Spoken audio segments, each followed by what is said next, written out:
വിശുദ്ധ മർക്കോസിൻ്റെ സുവിശേഷം 1-ാം അധ്യായം 14 മുതൽ 34 വരെ. യോഹന്നാൻ തടവിലായ ശേഷം യേശു ഗലീലായിലെത്തി ദൈവരാജ്യത്തിൻ്റെ സുവിശേഷം അറിയിച്ചു. കാലം തികഞ്ഞു, ദൈവരാജ്യം സമീപിച്ചിരിക്കുന്നു, മാനസാന്തരപ്പെട്ട് സുവിശേഷത്തിൽ വിശ്വസിക്കുകയെന്ന് പറഞ്ഞു. അവൻ ഗലീലാക്കടൽ തീരത്തുകൂടി നടക്കുമ്പോൾ മീൻപിടുത്തക്കാരായ ശീമോനും അവൻ്റെ സഹോദരൻ അന്ത്രയോസും വല വീശുന്നത് കണ്ടു. യേശു അവരോട്, എൻ്റെ പിന്നാലെ വരുവീൻ, ഞാൻ നിങ്ങളെ മനുഷ്യരെ പിടിക്കുന്നവരാക്കാം എന്ന് പറഞ്ഞു. ഉടനെ അവർ വലകൾ ഉപേക്ഷിച്ച് അവനെ അനുഗമിച്ചു. അവൻ കുറെ മുമ്പോട്ട് ചെന്നപ്പോൾ സെബെദെയുടെ യാക്കോബും അവൻ്റെ സഹോദരൻ യോഹന്നാനും വഞ്ചിയിലിരുന്ന് വലകൾ നന്നാക്കുന്നത് കണ്ടു. അവരെയും വിളിച്ചു. ഉടനെ പിതാവായ സെബെദിയെ കൂലിക്കാരനോടൊപ്പം വഞ്ചിയിൽ വിട്ടിട്ട് അവർ യേശുവിനെ അനുഗമിച്ചു. അവർ കപ്പർന്നഹൂമിലെത്തി. യേശു ശാബത്ത് തോറും അവരുടെ സുനഗോഗിൽ പഠിപ്പിച്ചുകൊണ്ട് ഇരുന്നു.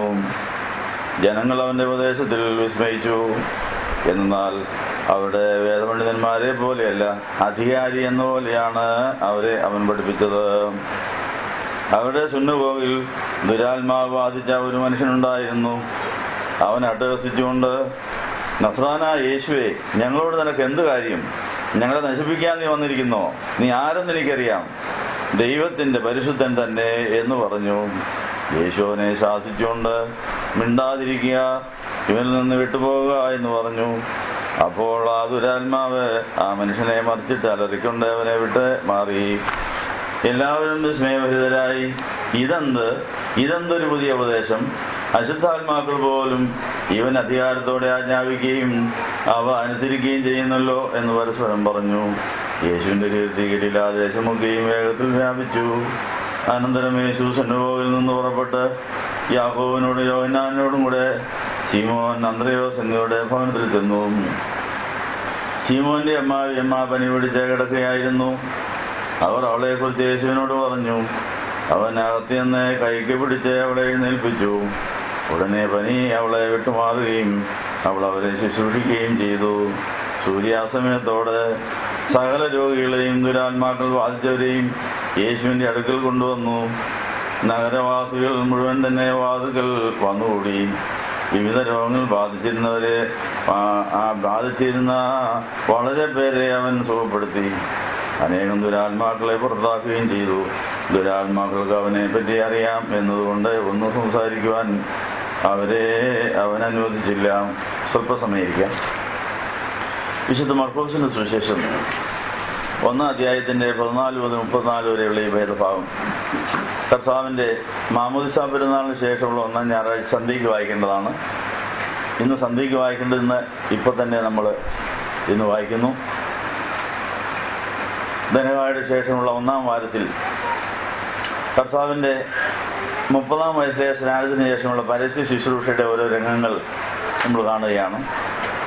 കർത്താവ് തൻ്റെ പരസ്യ ശുശ്രൂഷ ആരംഭിച്ചപ്പോൾ തൻ്റെ ശിഷ്യരെ കണ്ടെത്തി അവരെ അനുഗമിക്കുവാനുള്ള കർത്താവിൻ്റെ കൽപ്പന അവരെ ഏറ്റുവാങ്ങി പുറകെ വരുന്ന രംഗമാണ് നമ്മൾ കണ്ടത്. നമ്മുടെ മാമോദിസായിൽ ജനിച്ച യേശുവിനെ വളർത്തി അജ്ഞാതകാലം കഴിഞ്ഞാൽ ഒരു പരസ്യ ശുശ്രൂഷ നമുക്കും ഉണ്ടെന്നുള്ള കാര്യം ഈ വേദഭാഗം നമ്മളെ പഠിപ്പിക്കുന്നു. നമ്മുടെ അജ്ഞാതകാലം കഴിഞ്ഞോ, രഹസ്യമായ ഒരുക്കത്തിൻ്റെ കാലം കഴിഞ്ഞോ, യേശുവിനെ പോലെ പരസ്യ ശുശ്രൂഷയുടെ കാലമായോ എന്ന് പരിശോധിക്കുന്നത് നല്ലതാണ്. നമ്മുടെ എല്ലാവരുടെയും ക്രിസ്തീയ ജീവിതത്തിൽ യേശുവിൻ്റെ വിളി കേൾക്കുന്ന ഒരു കാലം, അതിൻ്റെ ശേഷം യേശുവിനോട് ഇരിക്കുന്ന ഒരു കാലം,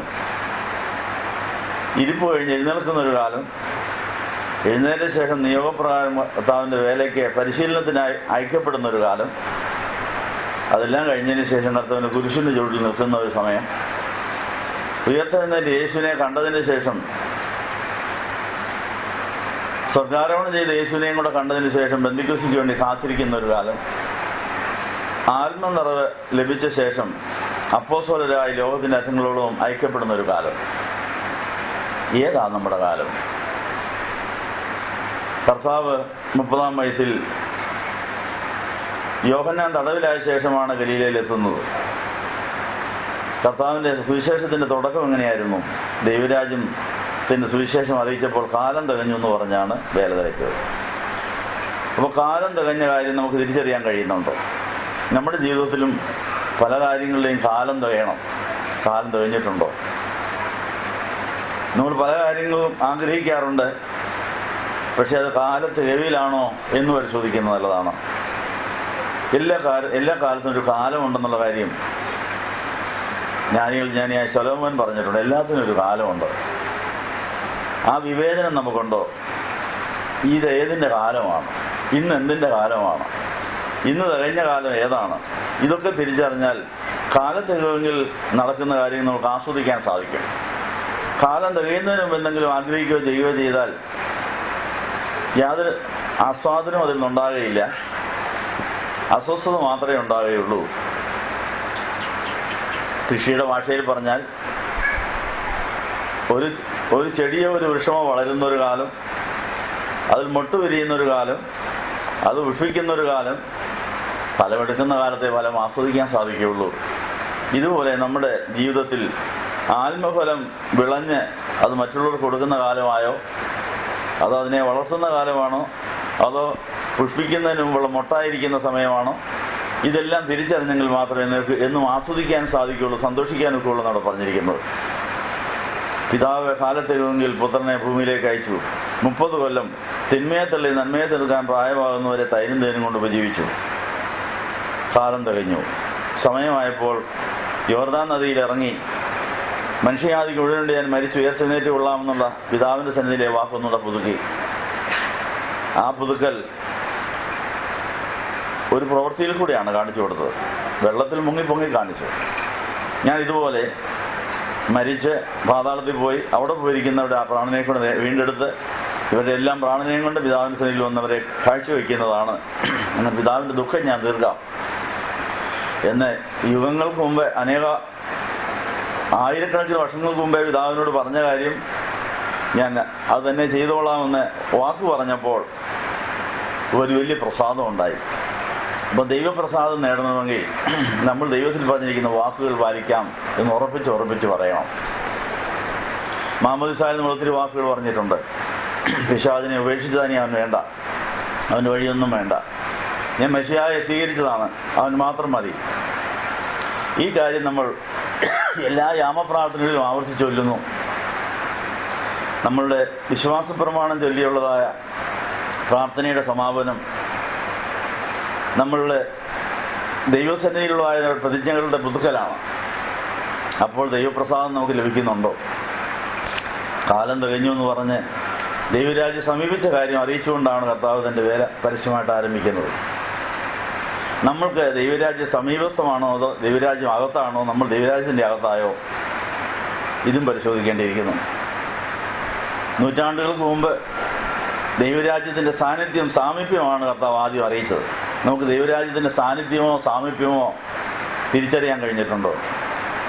അപ്പോസ്തലനായ പൗലോസ് ദൈവരാജ്യം തിരിച്ചറിഞ്ഞപ്പോൾ അത് നീതിയും സമാധാനം പരിശുദ്ധാത്മാവിൽ സന്തോഷവുമായി വിവേചിച്ചറിഞ്ഞു. പിതാവിൻ്റെ കൂടെ ഒളിച്ചിരിക്കുന്ന നീതി, യേശുവിൻ്റെ സമാധാനത്തിൻ്റെ ആ അനുഭവം, പരിശുദ്ധാത്മ നിറവിൽ ആ പരിശുദ്ധാത്മാവിൻ്റെ സന്തോഷത്തിൽ ക്രിസ്തുവിനെ മനുഷ്യരെ സേവിച്ച് അവർക്ക് പ്രയോജനമുള്ളവരാകുന്ന ഒരവസ്ഥ. നമുക്ക് ഈ അവസ്ഥ ഇത്രയും നാളത്തെ ജീവിതത്തിൽ ആസ്വദിക്കാൻ സാധിച്ചിട്ടുണ്ടോ? കാലം തികയുമ്പോൾ നീതിയും സമാധാനവും പരിശുദ്ധാത്മാവിലുള്ള സന്തോഷവും നമുക്ക് ക്രിസ്തുവിനെ സേവിക്കാൻ പറ്റിയ അവസ്ഥയിലേക്ക് നമ്മളെ വളർത്തിയിട്ട് മനുഷ്യർക്ക് കൊള്ളാവുന്ന ദൈവത്തെ പ്രസാദിപ്പിക്കുന്നവരുമായി നമ്മൾ മാറിക്കഴിയുമ്പോഴാണ് നമുക്കൊരു പരസ്യ ശുശ്രൂഷ ഉണ്ടാകുന്നത്. ഒരു വിവാഹ ജീവിതം, ഒരു ഔദ്യോഗിക ജീവിതം, ഒരു ഓഫീസ് ജീവിതം, ഒരു സാമൂഹ്യ ജീവിതം, ഇവയെല്ലാം കാലം തികഞ്ഞതിന് ശേഷം നടക്കാമെങ്കിൽ ദൈവം നമ്മളെ കൊണ്ട് ചെയ്തു പോരേണ്ടത് മുന്നൊരുക്കിയിരിക്കുന്ന സൽപ്രവൃത്തികൾ ചെയ്ത് ജന്മസാഫല്യം ഇടാൻ സാധിക്കും എന്നുള്ള കാര്യം ഓർപ്പിക്കുന്നു. കർത്താവിൻ്റെ ഈ വർഷത്തെ പെരുന്നാളിന് ശേഷം 1-ാം ഞായറാഴ്ച നമ്മൾ ആരാധനയ്ക്ക് വരുമ്പോൾ നമ്മുടെ ഉള്ളിലോ നമ്മുടെ സമീപത്തോ ആയിരിക്കുന്ന ദൈവരാജ്യം തിരിച്ചറിഞ്ഞ് ദൈവവിളി ബോധത്തോടെ കർത്താവ് തുടങ്ങിയ വേല നമ്മൾ പൂർത്തീകരിക്കാൻ അവൻ നമ്മളെ വിളിച്ചിരിക്കുന്നു. വിശ്വാസവും പ്രത്യാശയും ദൈവസ്നേഹം പൂർണ്ണമാക്കുകയാണെങ്കിൽ യേശു ചെയ്ത എല്ലാ കാര്യം ചെയ്യാൻ നമുക്ക് സാധിക്കും. യേശു പിതാവിൻ്റെ ഉത്തരവാദിത്തിരിക്കുന്നതുകൊണ്ട് ഇതിനേക്കാൾ വലുത് നമുക്ക് ചെയ്യാൻ സാധിക്കും. ഈ ലക്ഷ്യബോധത്തോടെ നമ്മുടെ ജീവിതത്തെ ക്രമീകരിപ്പാൻ, ഈ ദൈവരാജ്യത്തെ തിരിച്ചറിയുന്നതിൽ നമ്മൾ പരാജയപ്പെട്ടെങ്കിൽ പിശാചിൻ്റെ രാജ്യം ഇതുവരെ നമ്മൾ മാറിയില്ലെന്നാണ് എൻ്റെ അർത്ഥം. പിശാചിൻ്റെ രാജ്യത്തെ തള്ളി മാറ്റിയാലേ മാറുകയുള്ളൂ. ബലാത്കാരികൾക്കേ ദൈവരാജ്യാവകാശമാനൊക്കെയുള്ളൂ. അപ്പം പിശാചിൻ്റെ രാജ്യത്തിൻ്റെ അതിരെ മാറ്റി അടിച്ച് അവനെ തള്ളി മാറ്റി അവന് ചോദിക്കുന്നുള്ള പകരം കൂടെ കൊടുത്ത് ദൈവരാജ്യത്തിൻ്റെ അതിൽ നമ്മൾ വിസ്തൃതമാക്കിയാൽ ഓരോ സ്വർഗസ്വനായ പിതാവെ ചൊല്ലുമ്പോഴും ദൈവരാജ്യത്തിൻ്റെ അതിൽ മാറ്റി അടിച്ചുകൊണ്ടിരിക്കണം. പിന്നെ കുറേശ്ശെയായിട്ടാണ് നമ്മുടെ വാഗ്ദത്ത ദേശമായ കനാൻ പിടിച്ചെടുക്കുന്നതെന്ന് പഴയ നിയമ ഭാഷയിൽ നമ്മളെ കർത്താവ് പഠിപ്പിച്ചിട്ടുണ്ട്. പുതിയ നിയമത്തിലെ ദൈവരാജ്യത്തിൻ്റെ അനുഭവമാണ് പാലും തേനും ഒഴുകുന്ന കനാൻ്റെ അനുഭവം. അപ്പോൾ വചനം പാല് പോലെയും തേൻ പോലെയും നമുക്ക് ആസ്വദിച്ച് അത് രാവും പോലും ധ്യാനിച്ച് ചെയ്യുന്നൊക്കെ സാധിക്കുന്ന വാക്യാവസ്ഥയിൽ എത്തിച്ചേരുന്നതിന് ഇനിയും പിശാചിൻ്റെ രാജ്യം നമ്മൾ പോകാനുണ്ടോ? ദൈവരാജ്യം നമ്മൾ കയറിയോ? അപ്പോൾ നമ്മുടെ ഉള്ളിൽ പിശാച് കൊടികുത്തി വാഴുന്ന സ്ഥലത്ത് നിന്ന് അവൻ്റെ കൊടിയെല്ലാം പറിപ്പിച്ച് അവൻ്റെ കുറ്റിയെല്ലാം പറിച്ച് ഇന്ന് ഒരടിയോടെയെങ്കിലും മാറ്റി നമുക്ക് ദൈവരാജ്യത്തിൻ്റെ അതിർ വിസ്തൃതമാക്കാമെങ്കിൽ ദൈവരാജ്യത്തിൻ്റെ നീതിയും സമാധാനം പരിശുദ്ധാത്മാവ് സന്തോഷം കുറേ കൂടി അനുഭവിക്കാൻ സാധിക്കും. അത് പൂർണ്ണതയിലെത്തുന്ന തടസ്സമായി നിൽക്കുന്ന എല്ലാ നിരാശയോടും അവിശ്വാസത്തോടും എല്ലാ പിന്മാറ്റങ്ങളോടും യാത്ര പറയാൻ ഒരിക്കൽ കൂടെ പാവത്തിന് പ്രാർത്ഥന നടത്തുകയാണ്. നിങ്ങൾക്കെല്ലാവർക്കും സംപ്രീതി ഉണ്ടായി. പിതാവിനും പുത്രനും പരിശുദ്ധ റൂഹായിക്ക് സ്തുതി. ആദ്യം നിർണയത്തിൻ്റെ കണ്ണിയെന്ന് ഒന്നിക്കുണ്ടായിക്കിട്ടെയാണ്. കർത്താവിനെ സ്നേഹിക്കപ്പെട്ട വിശ്വാസികളെ, കർത്താവിൻ്റെ ധനഹാ പെരുന്നാളിന് ശേഷമുള്ള ഒന്നാമത്തെ ഞായറാഴ്ച നാളെ വരുന്നു. നാളെ ഇവിടെ ആരാധന ഇല്ലാത്തതുകൊണ്ട് നാളത്തെ ആരാധനയിൽ കിട്ടേണ്ട സന്ദേശം കൂടെ ഇന്ന് നിങ്ങൾക്ക് തരികയാണ്. ഇനി ഞായറാഴ്ച ഇവിടെ ആരാധനയുള്ളത് 24-ാം തീയതി 30-ാം തീയതിയാണ്. എന്നാൽ ഇട ദിവസങ്ങളിലുള്ളതായ ആരാധന തിങ്കൾ, ബുധൻ, വ്യാഴം, ശനി ദിവസങ്ങളെ തുടരുമെന്നുള്ള കാര്യം ഓർപ്പിക്കുന്നു. ഇന്ന് നമ്മൾ വായിച്ചു കേട്ടതായ തിരുവചനത്തിലൂടെ കർത്താവ് നോക്കിയിരുന്ന സന്ദേശം എന്താണ്? കർത്താവിൻ്റെ പരസ്യ ശുശ്രൂഷാ വേളയിൽ കർത്താവ് തൻ്റെ ശിഷ്യന്മാരെ വിളിക്കുന്നതും പലർക്ക് അനുഗ്രഹങ്ങൾ കിട്ടുന്നതുമായ രംഗങ്ങളാണ് വായിച്ചു കേട്ടത്. എല്ലാത്തിനൊരു കാലം ഉണ്ടെന്നാണ് നമ്മൾ ആദ്യം കേട്ടത്. കാലം തികഞ്ഞപ്പോഴാണ് കർത്താവ് തൻ്റെ പരസ്യ ശുശ്രൂഷ ആരംഭിച്ചത്. അതുവരെ രഹസ്യമായി താൻ ഒരുങ്ങുകയായിരുന്നു. തിന്മയെ തള്ളി നന്മയെ തിരുകാൻ പ്രായമാകുവാൻ കാത്തിരിക്കുകയായിരുന്നു. അങ്ങനെ കർത്താവ് കൃത്യസമയത്ത് വേല തുടർന്നതുകൊണ്ട് വളരെ വേഗം തൻ്റെ വേല പൂർത്തീകരിക്കാൻ കഴിഞ്ഞു. 30 കൊല്ലം ഒരുങ്ങിയിട്ട് 3.5 കൊല്ലം കൊണ്ട് പണി തീർക്കാൻ സാധിച്ചു. നമുക്കിന്ന് അനേക വർഷങ്ങൾ, അനേക പത്തുകളും അനേക നാളുകൾ നമ്മൾ കഴിഞ്ഞിട്ട് നമ്മുടെ പല കാര്യങ്ങളും പൂർത്തീകരിക്കാൻ കഴിയാത്തതിൻ്റെ കാര്യം എന്താണ്? സകലത്തെയും പൂർത്തീകരിക്കുന്നത് പരിശുദ്ധാത്മാവ് ആണെന്നാണ് നമ്മൾ ഇപ്പോഴും കേട്ടത്. പിതൃവൃത്ത പരിശുദ്ധാത്മാവായ ത്രിയേക ദൈവത്തെക്കുറിച്ച് നമ്മൾ ഇന്നും കേട്ടു. പിതാവ് നമ്മോടുകൂടെ, രക്ഷിക്കുന്ന പുത്രൻ നമ്മോടുകൂടെ, സകലത്തെയും പൂർണ്ണമാക്കുന്ന പരിശുദ്ധാത്മാവ്. അപ്പോൾ ഏത് കാര്യവും പൂർണ്ണമാക്കാൻ പരിശുദ്ധാത്മാവ് വന്നുകൊണ്ടേയിരിക്കണം. പരിശുദ്ധാത്മാവ് ആവർത്തിച്ച് വരേണ്ട ആവശ്യമുണ്ട്. എന്ന് പറഞ്ഞാൽ സൂര്യൻ എല്ലാ ദിവസവും രാവിലെ വരും, സന്ധ്യയ്ക്ക് അസ്തമിക്കും, രാത്രി കഴിഞ്ഞ് പിന്നെയും വരും. ഓരോ പ്രാവശ്യത്തെ വരവിലും ഓരോ പണി ചെയ്തുകൊണ്ട് അങ്ങ് പോവുക. ഇതുപോലെ നമ്മുടെ ജീവിതത്തിൽ ആവർത്തിക്കേണ്ട ഒത്തിരി പ്രതിഭാസങ്ങളുണ്ട്. ആവർത്തനങ്ങൾക്കിടയിൽ ഉണ്ടാകുന്ന വളർച്ചയുണ്ട്. നമ്മുടെ ആത്മീയമായ, ശാരീരികമായ, മാനസികമായ വളർച്ചകൾ പല കാര്യങ്ങളുടെ ആവർത്തനത്തിലാണ്. ആഹാരം, നീഹാരം, നിദ്ര, വ്യായാമം ഇവ നമ്മൾ തുടർച്ചയായിട്ട് ചെയ്തിട്ടാണ് വളരുന്നത്. ഇതുപോലെ നമ്മുടെ അനുദിന ജീവിതത്തിൽ നമ്മുടെ അകത്തെ മനുഷ്യനും വളരുന്നതിന് വേണ്ടി നമ്മൾ ആവർത്തിക്കേണ്ട ദിനചര്യകളുണ്ട്. എല്ലാ വിശുദ്ധ കുർബാനയിലും പരിശുദ്ധാത്മാവിനെ വിളിച്ചു വരുത്തുന്നുണ്ട്. അപ്പോൾ കഴിഞ്ഞ പ്രാവശ്യത്തെ ആത്മാവിന് എന്ത് സംഭവിച്ചു? കഴിഞ്ഞ കുർബാനയ്ക്ക് പരിശുദ്ധാത്മാവിനെ വിളിച്ചു വരുത്തിയാണ് അപ്പോൾ കഴിഞ്ഞങ്ങൾ രൂപാന്തരം തന്ന വഴി ഇന്നും അത് ചെയ്തു. അപ്പോൾ കഴിഞ്ഞ പ്രാവശ്യത്തെ എന്തായി? കഴിഞ്ഞ പ്രാവശ്യം വന്ന പരിശുദ്ധാത്മാവ് അപ്പവീഞ്ഞികളെ ശരീരരക്തങ്ങളാക്കി നമുക്ക് തന്നു, നമ്മളത് ഭക്ഷിച്ചു. ഇത് സാക്ഷാൽ ഭക്ഷണം, ഇത് സാക്ഷാൽ പാനീയമാണെന്ന് പറഞ്ഞ് നമ്മൾ വളർന്നുകൊണ്ടിരിക്കുകയാണ്. വളർന്നുകൊണ്ടിരിക്കുന്നതിൻ്റെ പിന്നെയും പരിശുദ്ധാത്മാവ് വരണം. പരിശുദ്ധാത്മാവിൻ്റെ പലതരത്തിലുള്ളതായ വരവുകളും പ്രവർത്തനങ്ങളും ഉണ്ട്. പരിശുദ്ധാത്മാവിൻ്റെ നിഴലടിയിലാണ് പരിശുദ്ധ കന്യാമറിയാം വചനത്തെ മാംസമാക്കുന്ന വേല ആരംഭിച്ചത്. ആ പരിശുദ്ധാത്മാവ് ഈ യേശു കുഞ്ഞിനെ വളർത്താൻ എല്ലാ ദിവസവും ഈ മാതാവിനെ പ്രേരിപ്പിച്ച് വളർത്തി സംരക്ഷിച്ചുകൊണ്ട് വഴി നടത്തിക്കൊണ്ടേയിരുന്നു. എന്നാൽ പരിശുദ്ധാത്മാവ് പ്രാവ് പോലെ ഇറങ്ങി വരുന്ന ഒരനുഭവം സ്നാന ദിവസം യോർദാൻ നദിയിലുണ്ടായി. അതിനുശേഷം പിന്നെയും എല്ലാ ദിവസവും പരിശുദ്ധാത്മാവ് ഈ കർത്താവിനെ നടത്തിയെന്ന, മരുഭൂമിയിലേക്ക് ആത്മാവ് നടത്തിയെന്നാണ് പറഞ്ഞത്.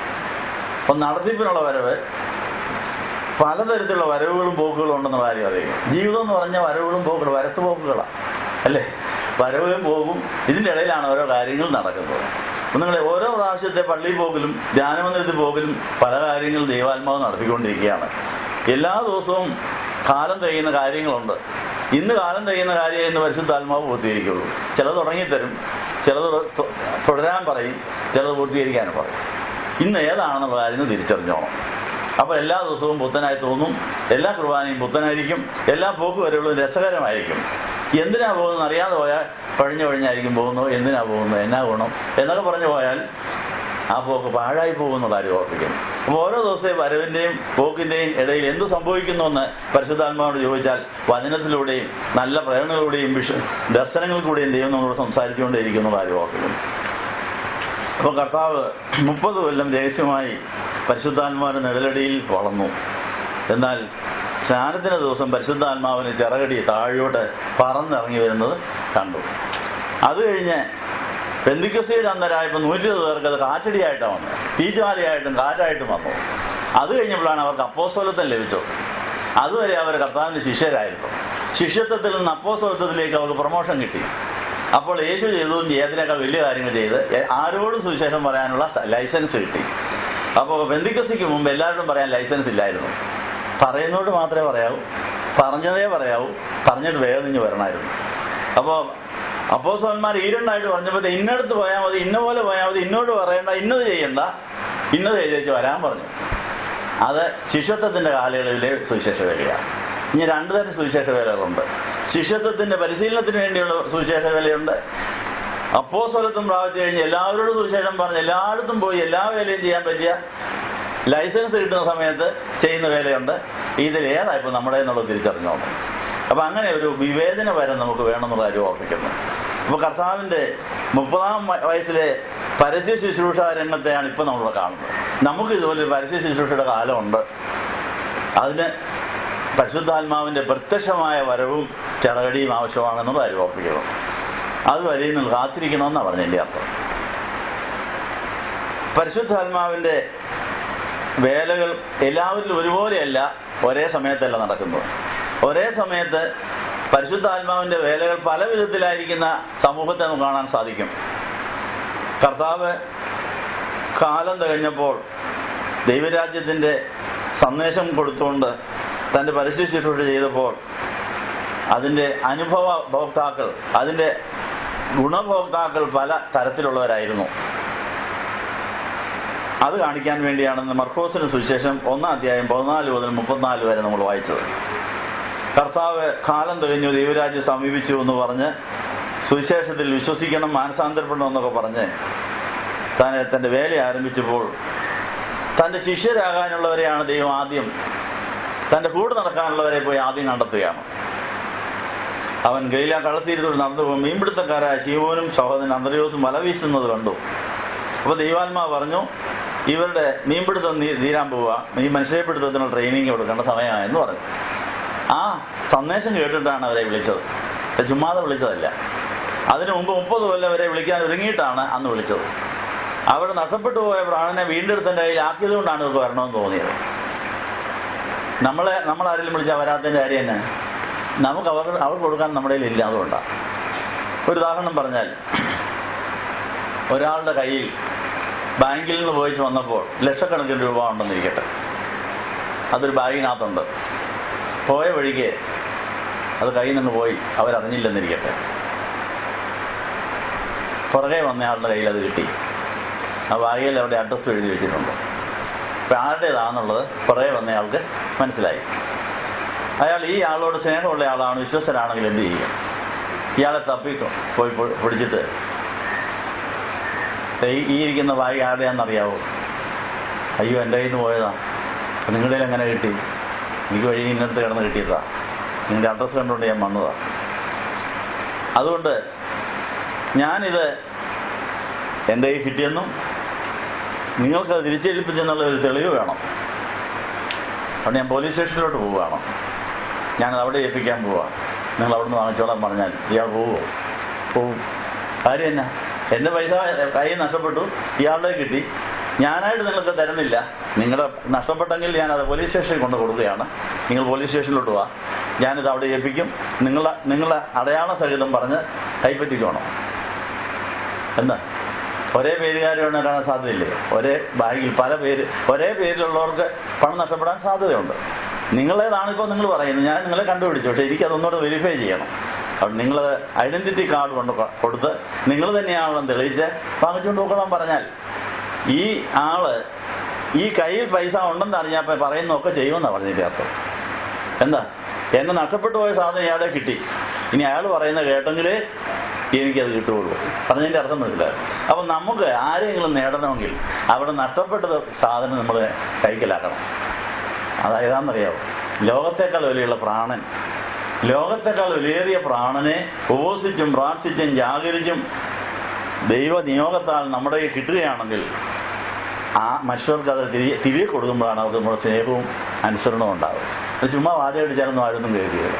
അതുകൊണ്ട് നമ്മൾ അനേക നാൾ ദൈവത്തിൽ നമ്മുടെ നഷ്ടപ്പെട്ട പ്രാണനെ വീണ്ടെടുക്കണം.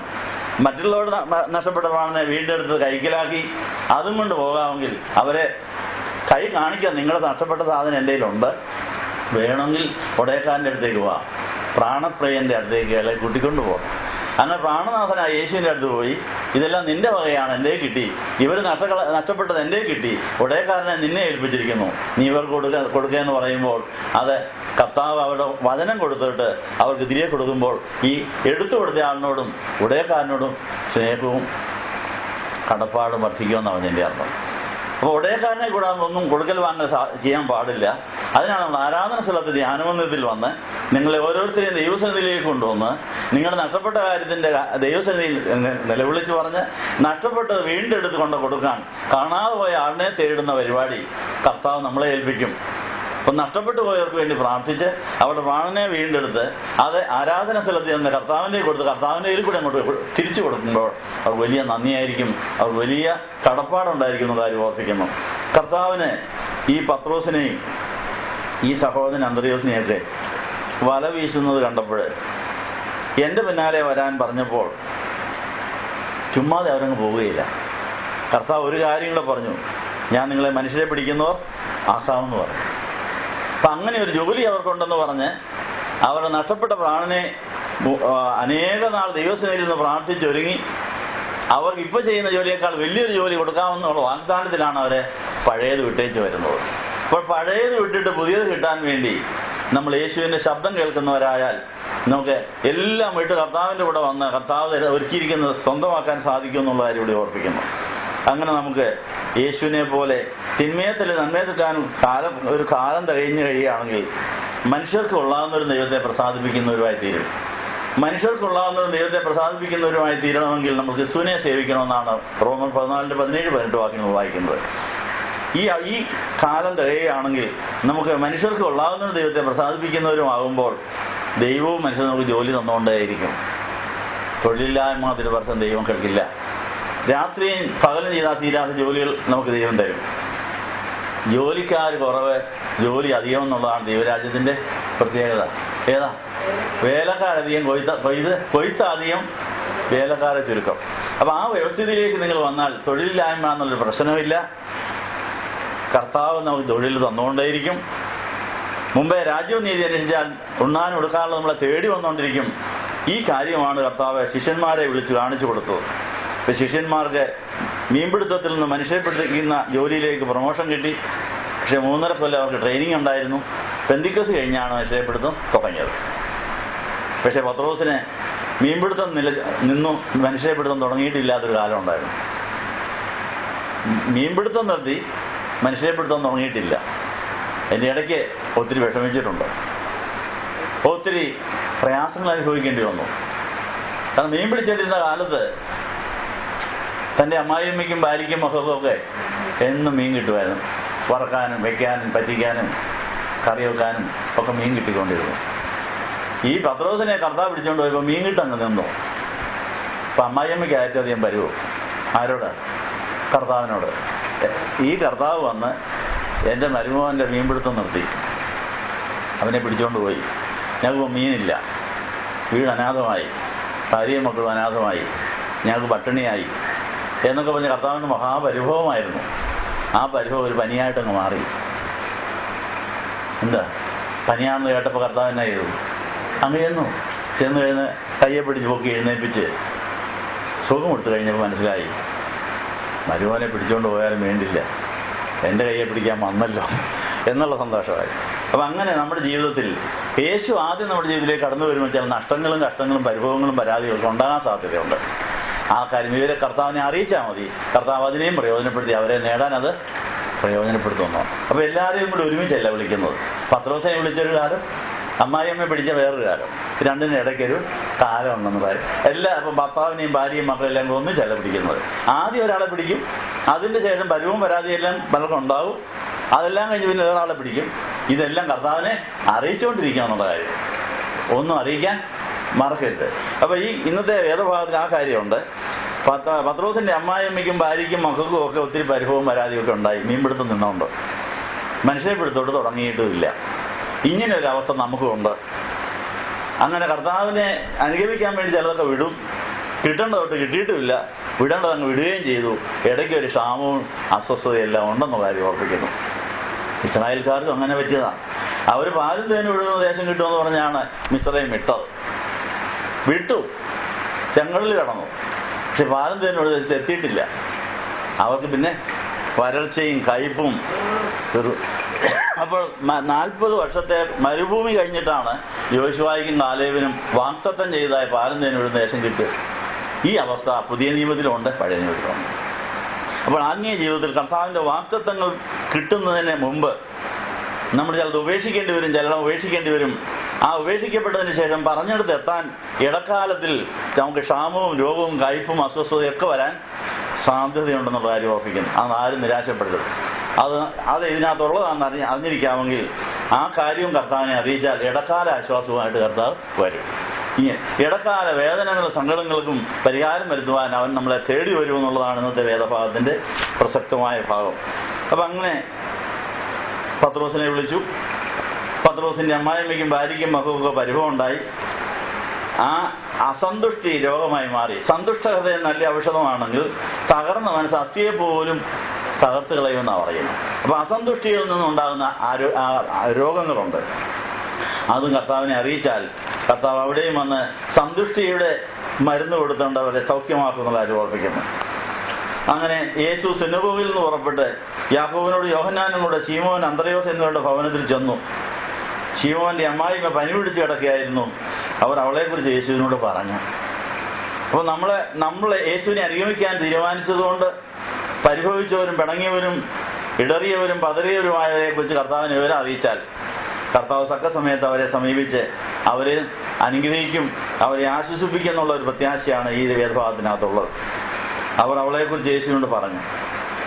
അപ്പോൾ യേശുവിനെ അനുഗമിക്കുന്ന പത്രോസും അന്ത്രയോസും യേശുവിനെ അനുഗമിച്ചതുകൊണ്ട് പരിഭവിച്ച അമ്മായിയമ്മയെക്കുറിച്ച് പറഞ്ഞത് അനുസരിച്ച് കർത്താവ് പോകുന്ന ശുശ്രൂഷ, ഇതുപോലെയുള്ള അനുഭവങ്ങളൊക്കെ നമുക്കും ഉണ്ടാകാം. നമ്മൾ യേശുവിൻ്റെ പണി ചെയ്യുമ്പോൾ നമ്മളോട് വരുമെന്ന് തോന്നുന്നവരുണ്ടാകാം. എല്ലാവരെയും ഒരുപോലെ നമുക്ക് അനുഗ്രഹിക്കാനോ ആശ്വസിപ്പിക്കാനോ ഒത്തൊന്നും വരികയില്ല. എല്ലാവർക്കും ഒരുപോലെയല്ല കാലം തികയുന്നത്. കാലം തികഞ്ഞവരും തികയാച്ചവരും പാകമായവരും ആകാത്തവരുമായവരുടെ ഇടയിൽ നമ്മൾ കിടക്കേണ്ടി വരും. അവിടെ വരുവും കുത്തുവാക്കും നമ്മൾ കേൾക്കേണ്ടി വരും. അതും കർത്താവിനെ അറിയിക്കണമെന്നുള്ള കാര്യം ഓർമ്മിക്കണം. അപ്പം അങ്ങനെ ഈ അമ്മായിയമ്മയുടെ കൈക്ക് പിടിച്ച് അവളെ എഴുന്നേൽപ്പിച്ച് ഉടനെ പനി വിട്ടുമാറുകയും യേശുവിൻ്റെ ശിഷ്യന്മാരുടെ ശുശ്രൂഷകയായി മാറുകയും ചെയ്തു. ഈ പ്രത്യാശ നമുക്കുണ്ടാകട്ടെ. പരിഭവങ്ങളും പരാതികളും കയ്പുകളും പിറുപിറുപ്പുകളും എല്ലാം മാറി നമുക്ക് യേശുവിനെ ശുശ്രൂഷിക്കുന്നവരും യേശുവിനെയും ദൈവമക്കളെയും ശുശ്രൂഷിക്കുന്നവരായ അവരുടെ കൂടെ ദൈവരാജ്യത്തിൻ്റെ നീതിയും സമാധാനം പരിശുദ്ധാത്മാവിന്റെ സന്തോഷവും കൈകാര്യം ചെയ്യുന്നവരാകാൻ ഇടയാകട്ടെ എന്ന് ആശംസിക്കുന്നു. യേശുവിനെ പോലെ പരസ്യശുശ്രൂഷ ആരംഭിക്കുന്നവരുണ്ടെങ്കിൽ അവർക്ക് ഇതുപോലെയുള്ള വേലകൾ ചെയ്യാൻ സാധിക്കും. പനി പിടിച്ച് കിടന്നവരെ കുറിച്ച് റിപ്പോർട്ട് കൊടുത്ത കുറേ പേരുണ്ട്. ആ പണി വേണം നമുക്ക് ചെയ്യാം. കർത്താവ് ഇന്നവർക്ക് പനിയാണ്, ഇന്നവർക്ക് ഇന്ന അസുഖമാണ്, അതൊരു ശുശ്രൂഷയാണ്. അതിൻ്റെ ഫലമായി അതിന് കമ്മീഷനും നമുക്ക് കിട്ടും. ഇങ്ങനെ കർത്താവിൻ്റെ കൂടെ അനുഗമിക്കുന്നവർക്ക് പലതരം ജോലികളുണ്ട്. കിട്ടുന്ന ജോലി ചെയ്ത് കാലത്തെങ്കിൽ കർത്താവിൻ്റെ അസ്ഥിമാംസമായി മാറുന്ന വരെ നമുക്ക് പണി നിർത്താനൊക്കെ ഇല്ല. തലയോട് ചേരുന്ന ഉടലാകാൻ ഇടയാക്കണമെന്ന് പ്രാർത്ഥിക്കാം. ഞങ്ങളെ സ്നേഹിക്കുന്ന ദൈവമേ, നല്ല ദിവസത്തിനായി നന്ദി പറയുന്നു. കർത്താവിൻ്റെ പരസ്യ ശുശ്രൂഷ വേളയിൽ 40 ദിവസം മരുഭൂമിയിൽ നടന്ന് അനേക തിന്മകളും അശുദ്ധികളും തിന്മയുടെ അവകാശങ്ങളും തീർത്തതിൻ്റെ ശേഷം ഓരോരുത്തരെ അവർ നഷ്ടപ്പെട്ടു പോയ പ്രാണനെ വീണ്ടെടുത്ത് തൻ്റെ ഉള്ളിലാക്കിക്കൊണ്ട് അവരെ എന്നെ അനുഗമിപ്പിക്കുന്നു പറഞ്ഞപ്പോൾ അവരെല്ലാം വിട്ട് അനുഗമിച്ചതായ ആ മനോഭാവം ഞങ്ങൾക്കും അങ്ങനെ കർത്താവിൻ്റെ വിളി കേട്ട് ഒരുങ്ങി കാലം തികഞ്ഞിട്ട് ഞങ്ങളുടെ ശിഷ്യരോടൊപ്പം ഞങ്ങളുടെ വേല തികച്ച് പരിഭവിക്കുന്നവരെയും പരാതിപ്പെടുന്നവരെയും വ്യാകുലപ്പെടുന്നവരെയും അസന്തുഷ്ടരെയും എല്ലാം കണ്ടെത്തി അവരെയും ആശ്വസിപ്പിച്ച് അങ്ങനെ ഒരിടയിൽ ഒരു തൊഴുത്തുമാകുമെന്ന് പറഞ്ഞ പോലെ അന്വർത്ഥമാകുന്നവരെയും പല കാലങ്ങളിലും പല ഇടങ്ങളിലും പല വിധത്തിലും നീ ഞങ്ങളെ സന്ദർശിക്കുന്നവനാണെന്നുള്ള ആ പ്രത്യാശയോടെ ഞങ്ങളുടെ വീതിയാത്രവരെ ഞങ്ങളെ സഹായിക്കണമെന്ന് യേശുവിനെ നാമത്തിൽ യാചിക്കുന്നത് പിതാവിനും പുത്രനും പരിശുദ്ധാത്മാവിനും സ്തുതിക്കുവാനായിട്ട് തന്നെ.